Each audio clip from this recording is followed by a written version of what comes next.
Here's an introduction to the Fuel Worksheet feature, which was added as of version 6.17. If you see the aircraft section, you have the feature. Fuel Worksheet is something that is aircraft specific, so we're going to start by selecting an aircraft of your choice, in my case the 182, and create a new Fuel Worksheet. So what you're looking at here is basically three columns: the load on the left, flight in the middle, and checks on the right. The hangar is where I'm going to start by adding folks. So let's say I want the pilot. I'm going to name her Alice. 170 works. We're going to add Bob. Bob is what, 210.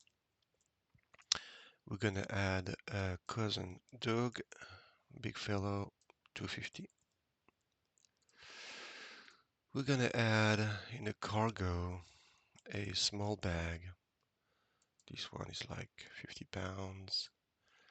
And some crap I'm going to put in the bag, like 20 pounds of crap. Okay, so the first thing you do is by allocating stations. So you have stations here with CG. Alice is going to be the pilot. Bob is coming along. As you are adding folks to the aircraft, you can see the weight increasing, which is color-coded. So if I'm adding my crap in the baggage compartment, oh, did I? Okay. So what I should have done is my crap is supposed to be cargo. So my crap is 20 pounds and it should show as yellow. There you go. So it's the same thing for the small bag. Small bag is cargo. It's an easy way for you to differentiate visually the passenger load from the cargo load. My small bag goes in the back, so you can see in the weight there's a green bar and a yellow bar, and that basically represents the type of the load. And we're gonna bring cousin Duke along.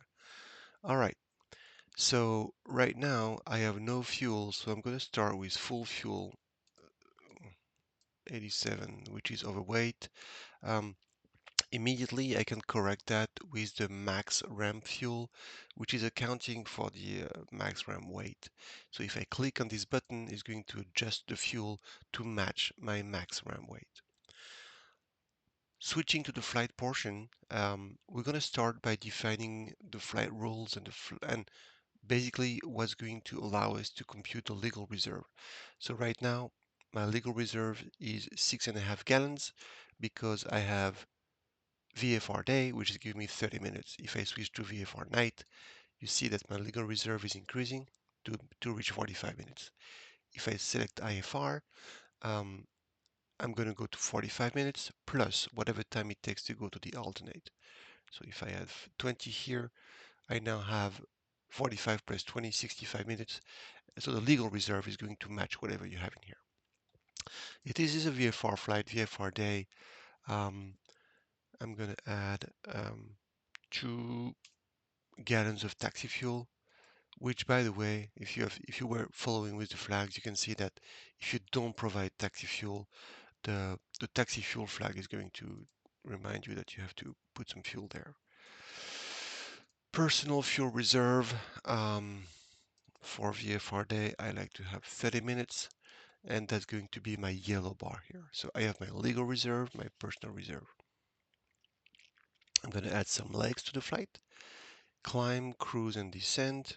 It's coming with default values. We're going to adjust that. And essentially, I'm going to add the return flight as well. Climb, cruise, and descent. So you can enter your climb time, cruise time, and descent time. That's using the fuel burn that you have in the aircraft definition. Or you can use a calculator, which is going to give you, so let's say if this leg is 55 nautical miles, my heading is 300, my true is 125, and the wind, what do we say? Let's go with the tailwind. We're going to go 330 at 20. Now my leg is 31 minutes. Let's make that a longer leg, 110. There you go. 6160. I like it. You can see here that I also have my required fuel. So if I want to take only what I need, which is the sum of legal reserve plus personal reserve, so basically the whole bar here, I can click on this, and that's giving me the required fuel for that particular flight. Then I can switch to my checks, which is the envelope. What does my CG look like? Um, Takeoff, landing, zero fuel. Couple of checks here, the flags, obviously, you want everything green. You could be overweight. If you exceed the weight, it's going to tell you what are you exceeding. You could not have enough fuel. So if I go with required fuel and go lower than that, it's going to tell me that I'm below fuel. You can see that in the tank tick, and you can see that in the required fuel flag. And that's it, basically. That's a worksheet. You can move stuff along. You can see if you put cousin Doug, if now Bob goes in the back, you can see my CG now is crooked. So it's a very convenient way to test things. If I put all my cargo in the back, my CG is still good. So you can play around and see what are the effects. Uh, Give us feedback on the feature. Tell us what you need. It is experimental. It needs some testing. As always, cross-check your numbers, but hopefully that saves you time. Take care.